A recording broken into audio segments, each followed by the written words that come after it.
Hola gente, hoy vamos a hablar sobre colisiones entre partículas. ¿Y qué mejor lugar para hablar sobre colisiones entre partículas que el LHC, el gran colisionador de hadrones del CERN, que tiene una estructura enorme destinada a producir choques entre partículas? Es un túnel enorme de 3 metros de diámetro con un recorrido en una circunferencia de aproximadamente 26-27 kilómetros de longitud. Y lo que se hace aquí es hacer chocar dos haces de protones que en el momento que chocan, ¡pum!, vuelan partículas, se parten los protones en una miríada de partículas que van para todos lados, y acá se las registra, se ven las trayectorias de las partículas, se reconstruyen y se encuentran las masas, cargas eléctricas y distintas propiedades de las partículas después de la colisión. Bueno, de esta forma se descubrió aquí en el LHC el bosón de Higgs en el año 2012, una partícula que se venía buscando desde hacía décadas y que es la responsable de dar masa a todas las demás partículas subatómicas. Bueno, en este video vamos a estudiar la colisión entre dos partículas en una dimensión, mucho más modesto de lo que se hace en el LHC, por supuesto, pero vamos a ver que en la colisión entre partículas se conserva una propiedad fundamental de la física, que es el impulso lineal. Y vamos a ver cómo a partir de la conservación del impulso lineal podemos determinar las velocidades, por ejemplo, de las partículas una vez que se produjo la colisión. Bueno, vamos a verlo y vamos a estudiarlo también a partir de un modelo y una simulación hecha en esta oportunidad en el EJS, el Easy Java Simulator. Bueno, allá vamos. La clave para entender colisiones entre partículas es esta magnitud física, que se denomina impulso lineal o cantidad de movimiento, y es el producto de la masa de la partícula por su velocidad. Pero, ¿qué es lo importante de esta magnitud? Bueno, nosotros sabemos, de acuerdo a la ley de Newton, que la fuerza que actúa sobre una partícula de masa m es igual a la masa por la aceleración que produce. Pero ¿qué pasa si derivamos esta magnitud, impulso lineal? Bueno, la derivada del impulso con respecto al tiempo resulta que para una partícula de masa m es masa por aceleración, que es justamente igual a la fuerza que actúa sobre esa partícula. Cuando dos partículas chocan, si no intervienen fuerzas exteriores, sabemos que en la colisión y por el principio de acción y reacción, la fuerza que la partícula de masa m1 va a hacer sobre la de masa m2 es igual y contraria que la fuerza que la partícula de masa m2 hace sobre la partícula de masa m1. Por lo tanto, la suma de esas dos fuerzas es igual a cero. Es decir, que la suma de las derivadas de los impulsos de la partícula 1 y de la partícula 2 con respecto al tiempo es igual a 0. Y por lo tanto, la derivada de la suma de los impulsos es igual a 0. Y esto es crucial, porque si la derivada del impulso 1 más el impulso 2 con respecto al tiempo es igual a 0, eso quiere decir que la suma de los impulsos se mantiene constante, no cambia en el tiempo. El impulso inicial, antes del choque, es igual al impulso total final después del choque. Y para un sistema de dos partículas, esto quiere decir que la suma de los impulsos individuales antes del choque es igual a la suma de los impulsos individuales después del choque. Si en vez de dos partículas fueran 3, 4, n partículas, bueno, la ecuación es la misma. Lo que sucede es que cuando se suman muchas partículas, las cuentas que hay que hacer para determinar las velocidades finales de todas las partículas es mucho más complicada. Se necesitan grandes supercomputadoras como les contaba recién en el CERN, para hacer estas cuentas. Pero básicamente, la clave para solucionar el problema es esto, la conservación del impulso lineal. Por otra parte, cuando dos partículas colisionan, podrían llegar a fracturarse y después de la colisión, en vez de tener las mismas dos partículas, tener una cantidad de pedacitos distintos, de partículas distintas en un acelerador de partículas, por ejemplo. Bueno, no importa, siempre el impulso inicial va a ser igual al impulso o cantidad de movimiento total final. En el caso de dos partículas que no se quiebran, que se mantienen con la misma masa cada una, vamos a ver dos interacciones interesantes que son el choque elástico y el choque plástico. En el choque elástico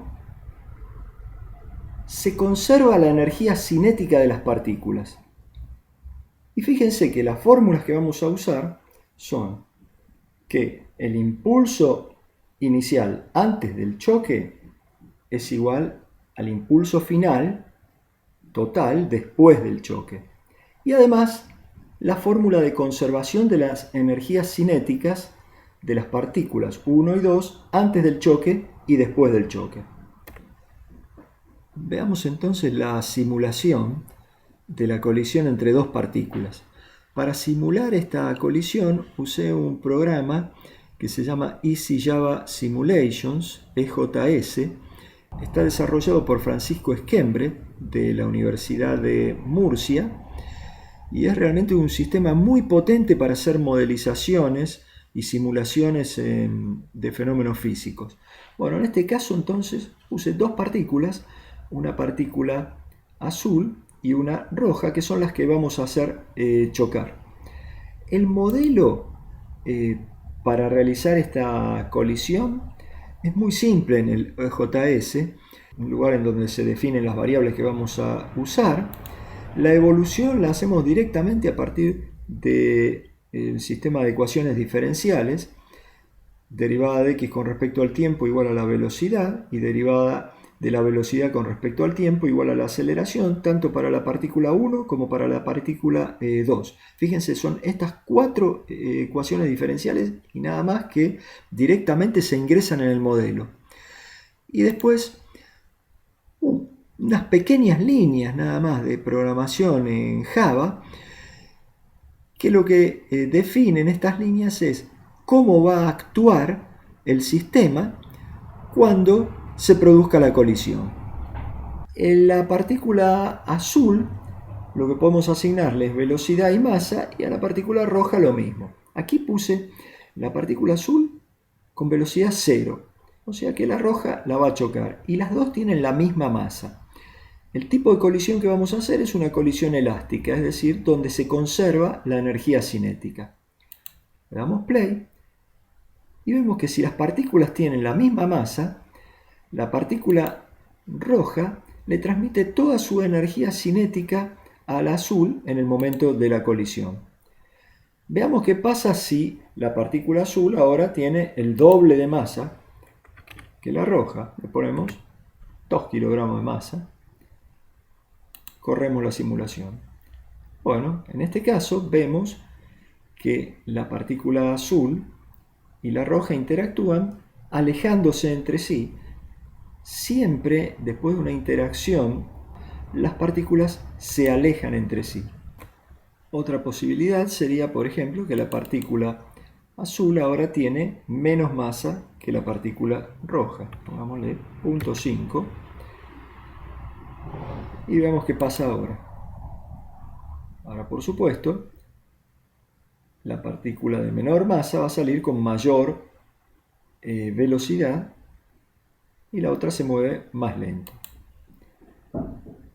Bueno, ahora también le podemos dar una cierta velocidad a la partícula azul. Vamos a ponerle 0.2 metros sobre segundo, la misma velocidad, pero de sentido contrario que la roja.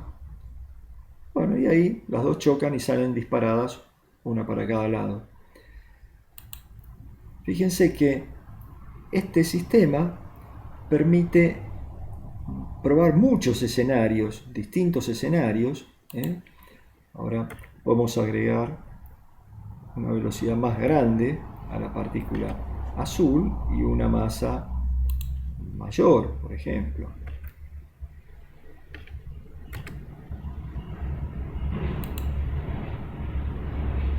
Bueno, distintos escenarios que se pueden ir probando. En el caso del choque plástico, las dos partículas, después de la colisión, terminan unidas, formando una partícula única de masa m1 más m2. Y salen entonces con una velocidad final determinada por la conservación de la cantidad de movimiento o impulso lineal antes y después de la colisión.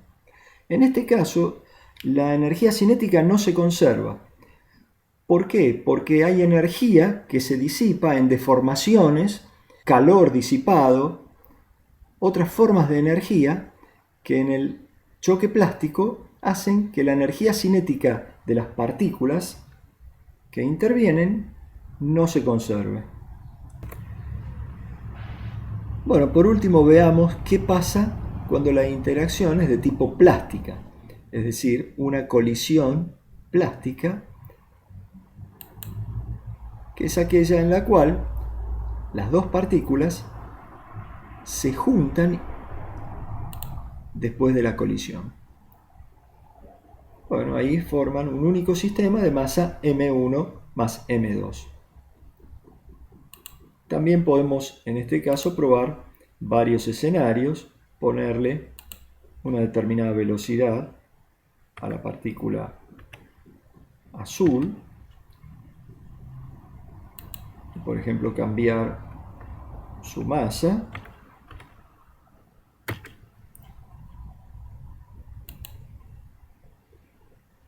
Y en este caso, de nuevo, las dos partículas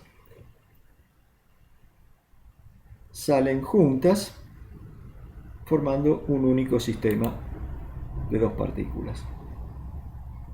Bueno, espero que les haya gustado esta simulación y nos vemos la próxima.